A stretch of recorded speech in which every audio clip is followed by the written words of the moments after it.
Na Bíblia, nós temos uma outra história de angústia e realidade. Uma história curtinha. Eu vou compartilhar com vocês. Tem alguns minutinhos ainda. A história os irmãos conhecem. Essa história está em Lucas 16. Vejam a angústia e a realidade. Como isso tem sido negado. Como isso tem sido, como a angústia tem produzido mentiras para que as pessoas descansem em poltronas imaginárias.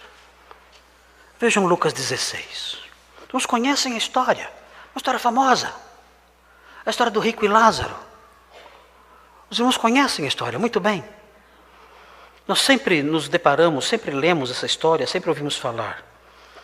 Vejam o que diz. Observem, vejam a angústia e a realidade. A diferença é que essa angústia, essa realidade, ela se aproxima mais das coisas que temos vivenciado ultimamente. Diante de tantas mortes, diante de tantos ímpios partindo desta vida, e tantos justos partindo desta vida, como temos ouvido palavras de consolo vazias, como temos ouvido palavras de consolo que brotam da boca das pessoas sem o menor fundamento.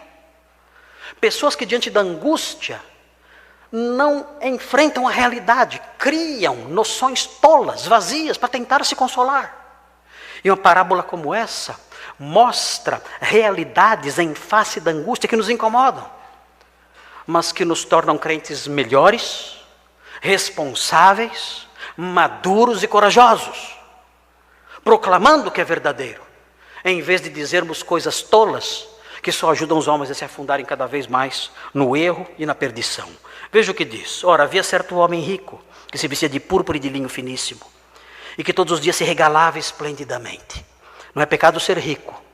Se você quiser ser rico, só não lute muito por isso, porque a Bíblia fala que os que querem ser ricos, eles acabam se envolvendo em muitas dores. Mas se você se tornar rico, isso não é pecado. Ninguém vai para o inferno porque é rico. Tem bastante rico no céu. Não tem bastante, mas tem alguns. A Bíblia fala, o apóstolo Paulo escreve aos Coríntios, dizendo que Deus não chamou muitos de nobre nascimento. Deus não chamou muitos ricos, mas há ricos no céu. Abraão era rico, está no céu. E há outros. Nicodemos talvez fosse um homem muito bem de vida também, está no céu, e José de Arimateia, estou confundindo, desculpem, mas o homem comprou o túmulo de Jesus, esqueci o nome dele. Acertei o nome do rico? Então está no céu também. Tem até um ladrão no céu. José de Arimateia, ok, desculpe. Ok, estou falando, você tem que ser um pastor melhor. Esqueci o nome, confundi os nomes. Mas, ok, mas vejam, ninguém vai para o inferno porque é rico. O problema aqui é outro. Esse rico foi para o inferno porque ele não tinha fé no Deus da aliança. Antes da morte de Cristo, a salvação sempre foi pela fé, sempre. Nunca ninguém foi salvo pelas obras ou pela condição social. Nunca. As pessoas sempre foram salvas pela fé. Nessa época, quando Cristo ainda não havia morrido e ressuscitado, não tinha realizado ainda sua obra redentora na cruz do Calvário, as pessoas eram salvas pela fé no Deus da aliança, no Deus que havia prometido a redenção. Esse rico não cria nesse Deus, não cria no Deus da aliança. Era um incrédulo, por isso ele foi para o inferno. Mas incrédulos são ricos, muitas vezes. E ele, na sua incredulidade, ele aproveitava do seu dinheiro ali para viver esplendidamente, desprezando as coisas de Deus. O texto não fica explicando por que ele estava perdido ou não, mas considerando a teologia do Antigo Testamento e do Novo Testamento, nós aprendemos que a única razão pela qual ele se perdeu foi a falta de fé no Deus da aliança. Salvação sempre foi pela fé. Se ele foi para o inferno, é porque não tinha fé no Deus da aliança. Havia também certo mendigo, chamado Lázaro, coberto de chagas, que jazia à porta daquele. E desejava alimentar-se das migalhas que caíam da mesa do rico. E até os cães vinham lamber-lhe as úlceras. Aconteceu morrer o mendigo e ser levado pelos anjos para o seio de Abraão. Morreu também o rico e foi sepultado. Aqui a teologia da prosperidade recebe um golpe na jugular. Que quem é salvo aqui é o pobre. O homem de fé aqui é o mendigo. O homem de fé aqui é aquele que queria comer migalhas. E os cães lambiam as suas úlceras. Ele era mendigo não por ser vagabundo. Ele era mendigo porque era doente. Mendigar não é errado. As pessoas mendigavam na época, mas mendigavam porque não podiam trabalhar. Se alguém mendiga podendo trabalhar, não é o mendigo bíblico que deve ser ajudado. Se alguém mendiga podendo trabalhar, esse alguém tem que passar fome. A Bíblia diz: aquele que não trabalha, que também não coma. Então não dê esmolas para mendigos saudáveis.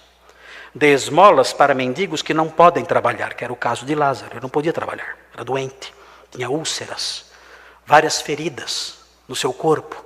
Não tinha condições de pegar numa enxada, de andar, de trabalhar, de viver normalmente. O seu único meio de subsistência eram as esmolas. Mas era um crente, ele cria no Deus da aliança. E passava por aquela miséria toda. Mas cria no Deus da aliança. E ao morrer, por crer no Deus da aliança, foi salvo pela fé. E o texto prossegue. Aconteceu morrer o mendigo e ser levado pelos anjos para o seio de Abraão. Morreu também o rico e foi sepultado. Esse versículo mostra um contraste entre os dois. Há duas comitivas aqui. A primeira comitiva é uma comitiva angélica, levando a alma do pobre para o céu. A segunda comitiva é uma comitiva fúnebre. É um féretro, levando o rico para a sepultura. São duas comitivas, são dois trajetos sendo trilhados aqui por cada um deles. Vejam 23. No inferno, aqui o rico, no inferno, estando em tormentos, levantou os olhos e viu ao longe a Abraão e Lázaro no seu seio. O que significa isso? É uma expressão curiosa aqui, porque no texto em português, permaneceu essa noção de seio de Abraão. O que é seio de Abraão? É uma expressão infeliz, essa expressão, porque Abraão é homem, homem não tem seio, mas essa expressão permaneceu. Seio de Abraão. Santo Agostinho, ele nas suas confissões, ele fala dos seus amigos que morreram e estavam no seio de Abraão, seja lá o que isso signifique. Ele não sabia o que era seio de Abraão. É muito simples entender o que é seio de Abraão. É o peito de Abraão, peito. Isso é seio de Abraão, o peito. Por quê?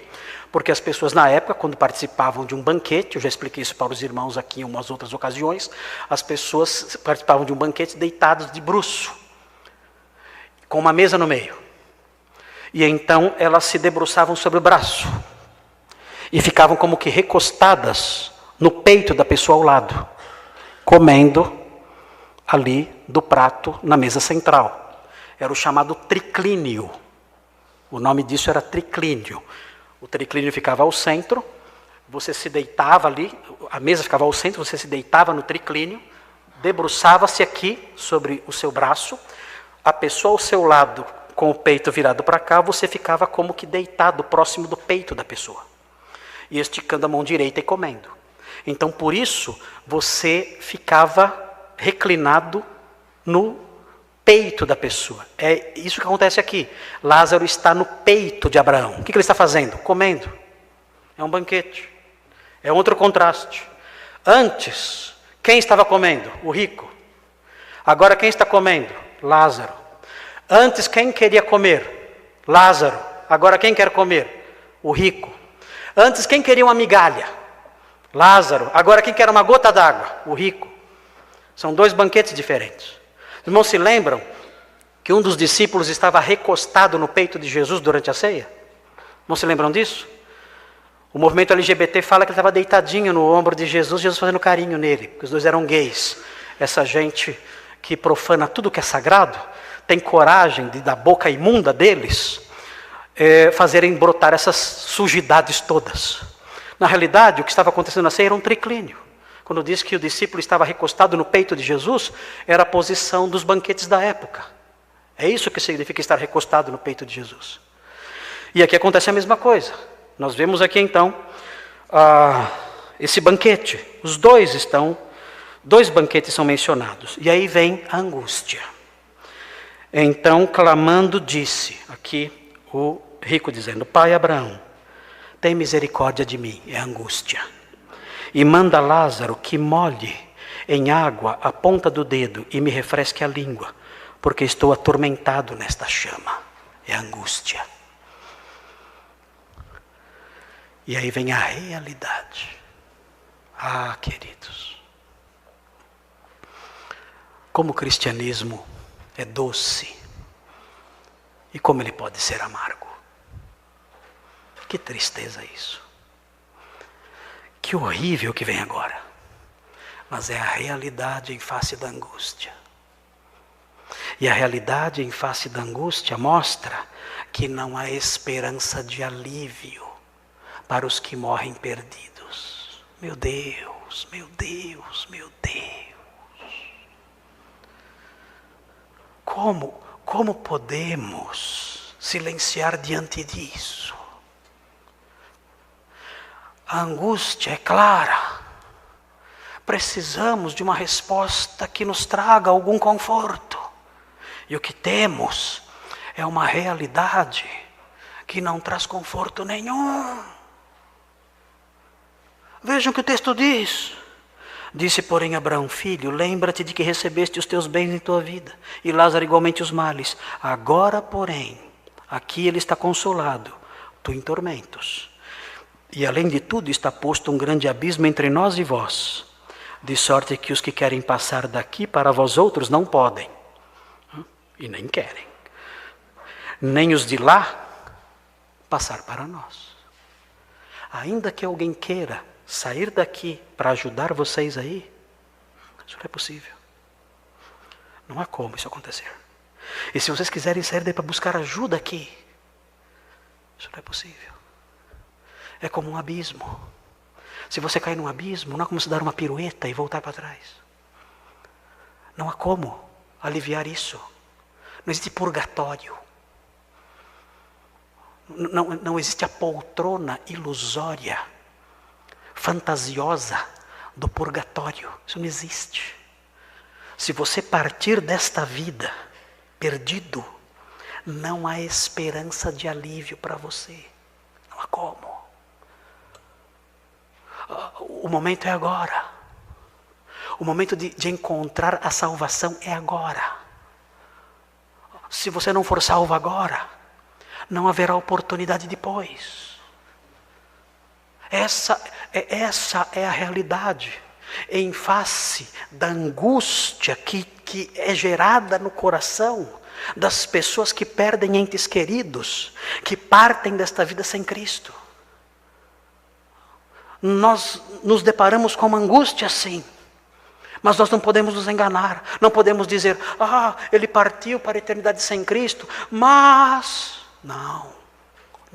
Nós não descansamos em poltronas ilusórias. A grande realidade é essa, ele partiu sem Cristo. Não há esperança para ele. Não há como ele sair dessa condição. O tempo de arrependimento e salvação passou. E quem são essas pessoas? Quem são as pessoas perdidas? O apóstolo Paulo fala delas. Vejam o retrato delas. Irmãos, dobrem seus joelhos. Orem pelos seus parentes. Orem pelos seus amigos. Porque se eles partirem desta vida sem salvação, não há palavras que possam consolar a angústia de ninguém em face da realidade de que fala a parábola. Vejam o que diz 1 Coríntios 6, é terrível isso. Eu tenho amigos, eu conheço pessoas nessas condições, tenho parentes nessas condições, vocês têm também. Veja o que diz o texto, é um retrato dos perdidos. Veja o que diz, talvez seus filhos, seus pais, seus parentes, seu cônjuge, não sei. Veja o que diz o texto, 1 Coríntios 6. No capítulo 9 é um retrato dos perdidos. Não é uma lista exaustiva, mas é uma lista que mostra quem são os herdeiros desse terrível sofrimento. E não há palavras que possamos pronunciar que possam trazer algum consolo caso eles partam desta vida sem Cristo. Veja o que diz o texto, versículo 9. Ou não sabeis que os injustos não herdarão o reino de Deus? A pergunta retórica. Nós sabemos sim. Os injustos não herdarão o reino de Deus. Não há como mudar essa realidade. Por mais que queiramos inventar uma soteriologia mais cor-de-rosa, mais bonitinha. E a sequência que vem agora vai qualificar quem são os injustos que não herdarão o reino de Deus. O que vem na sequência são cláusulas explicativas. Como nós chamamos, cláusulas epesegéticas, que explicam o que significa a palavra injusto. Veja o que diz, quem são os injustos? O texto diz, não vos enganeis, é o grande problema. Os homens se enganam, as pessoas se enganam, o mundo se engana, o mundo diz coisas mentirosas, se enganando, dizendo que essas pessoas não estão perdidas, dizendo que essas pessoas estão bem. Não vos enganeis, existe aqui uma grande possibilidade de nós nos enganarmos, com palavras fictícias, com palavras vãs, com mentiras. E Paulo nos alerta, não se enganem, aqui existe uma grande tentação de você se auto-enganar. Aqui existe um grande potencial de você criar ideias para se auto-enganar. Não se enganem, a angústia existe, e o engano não vai mudar isso. Seja realista diante do que a palavra de Deus diz, não se engane. E ele então vai qualificar os injustos que não herdarão o reino de Deus. Quem são? O texto diz, nem impuros, são os impuros sexuais. A palavra significa impureza sexual. Se você é uma pessoa impura do ponto de vista sexual, você não vai herdar o reino de Deus. Não se engane. Não se engane. Se você é impuro do ponto de vista sexual, você não vai herdar o reino de Deus. Não se engane. Nem idólatras, não se engane. Se você se curva diante de imagens, se você tem ali as suas estátuas preferidas, se você as serve sob a desculpa de mudança de vocabulário, eu não adoro, eu venero. Se você faz essas coisas, esses joguinhos de palavras, para tentar mascarar a sua idolatria, lembre-se disso. Você é um idólatra, você não vai herdar o reino de Deus. Você não vai herdar, você é injusto. O texto prossegue. Nem adúlteros, se você é casado e tem relações com outra mulher. Se você é casada, tem relações com outro homem. Se você vive relações adulterinas. Se você tem contato sexual com pessoas comprometidas maritalmente, você é um adúltero. Você não vai herdar o reino dos céus. Os adúlteros não herdarão o reino dos céus. Não vos enganeis. O texto prossegue. Nem efeminados. Não importa o que digam. Essa é a realidade. Os efeminados não herdarão o reino de Deus. Alguém pode perguntar, quem são os efeminados? A palavra que aparece aqui, a palavra que literalmente significa alguém macio. É o homossexual passivo. É o homossexual que atua numa relação com alguém do mesmo sexo, ele atua como se fosse mulher. Esse é o homossexual que é mencionado aqui, o efeminado, como é mencionado aqui, a palavra malakos. Malakos, de acordo com a literatura grega clássica e o uso da palavra grega nos diversos documentos da época, significa isso. Um homem delicado, não necessariamente delicado no sentido do seu jeito, mas um homem que ocupa o lugar da parte delicada da relação. Ele ocupa o lugar da mulher. Ele age como uma mulher na relação sexual com alguém do mesmo sexo. É o que nós chamamos de homossexual passivo. O texto diz que essas pessoas não herdarão o reino dos céus. Não vos enganeis.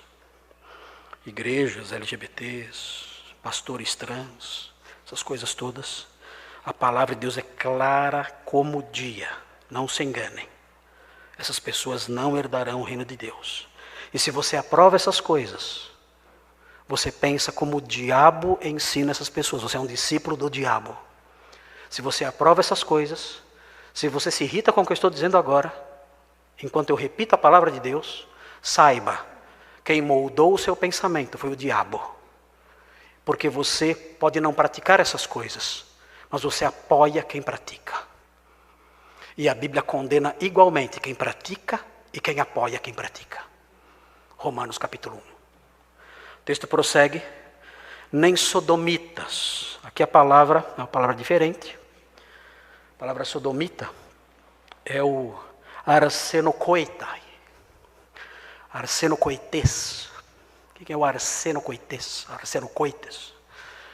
É o homossexual que na relação homossexual faz o papel de homem. Esse é o arsenokoites. Ele faz o papel de homem na relação homossexual. É o homossexual ativo. O texto aqui diz que essa pessoa, esse homem, esse moço, ele não herdará o reino dos céus. Não vos enganeis. Isso não é homofobia, isso é teologia bíblica. Isso é doutrina cristã. Isso é soteriologia paulina. Nós não temos ódio dos homossexuais, não temos ódio dessas pessoas, não queremos feri-las, machucá-las, queremos alertá-las.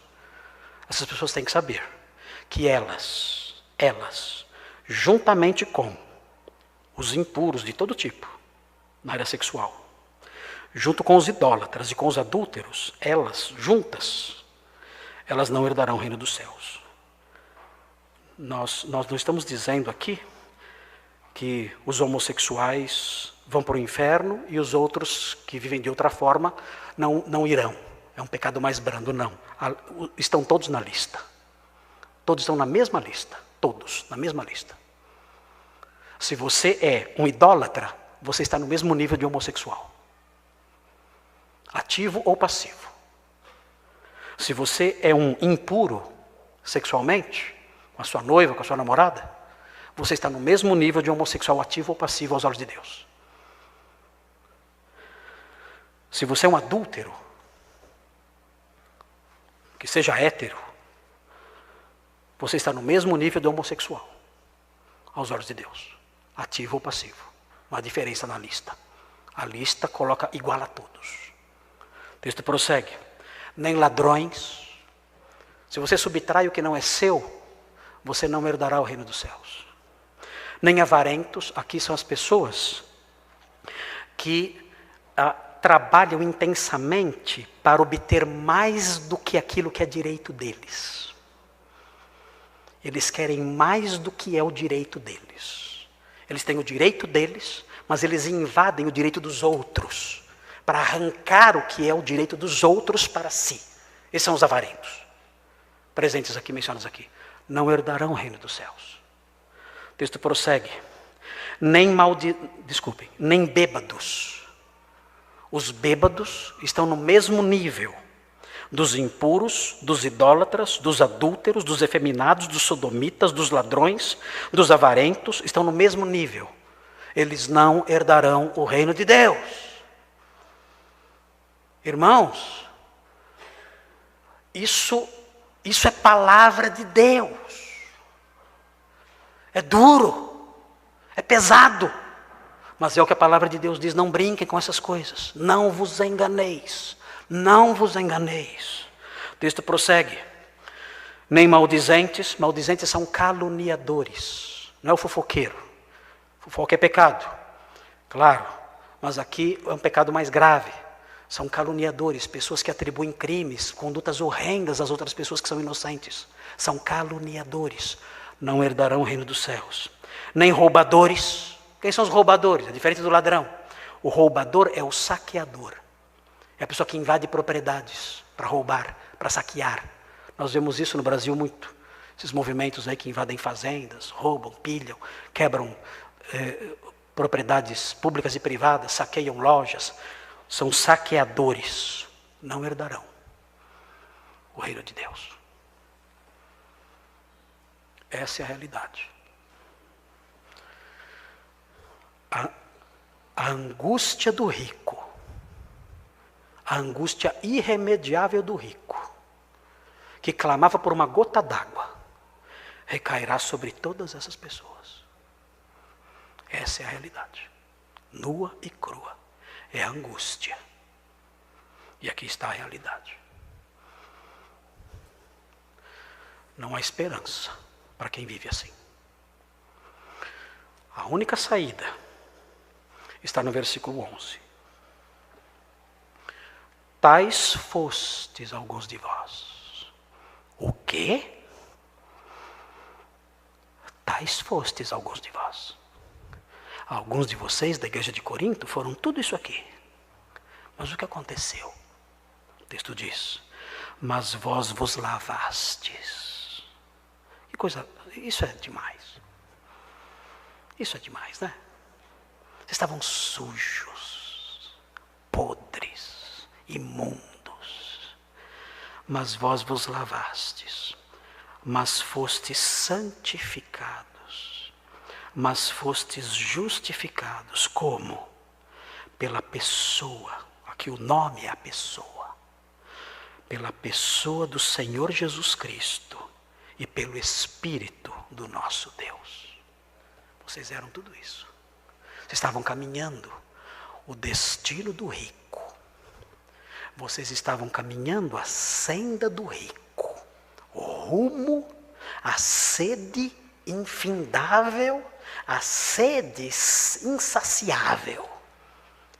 Mas, um dia, vocês conheceram a pessoa de Cristo e o Espírito do nosso Deus.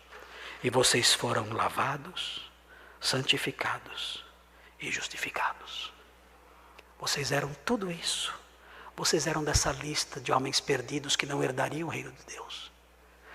Mas um dia algo mudou em vocês. E vocês foram salvos.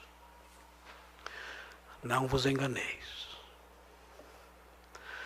Se você não experimentar o versículo 11.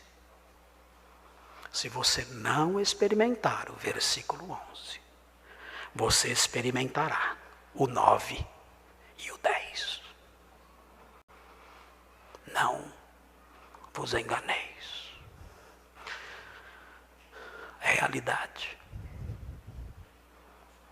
Realidade. Que precederá a angústia. Sem palavras ilusórias de consolo. Perfaça hoje em sua vida o versículo 11. Hoje, Senhor, lava-me, santifica-me, justifica-me, socorro. Lava-me, em nome de Jesus. Lava-me pela ação do seu Espírito, lava-me. Livra-me. Livra-me dos versículos 9 e 10. Dá-me a bênção do versículo 11. Lava-me hoje, para que eu não experimente a angústia do rico perdido.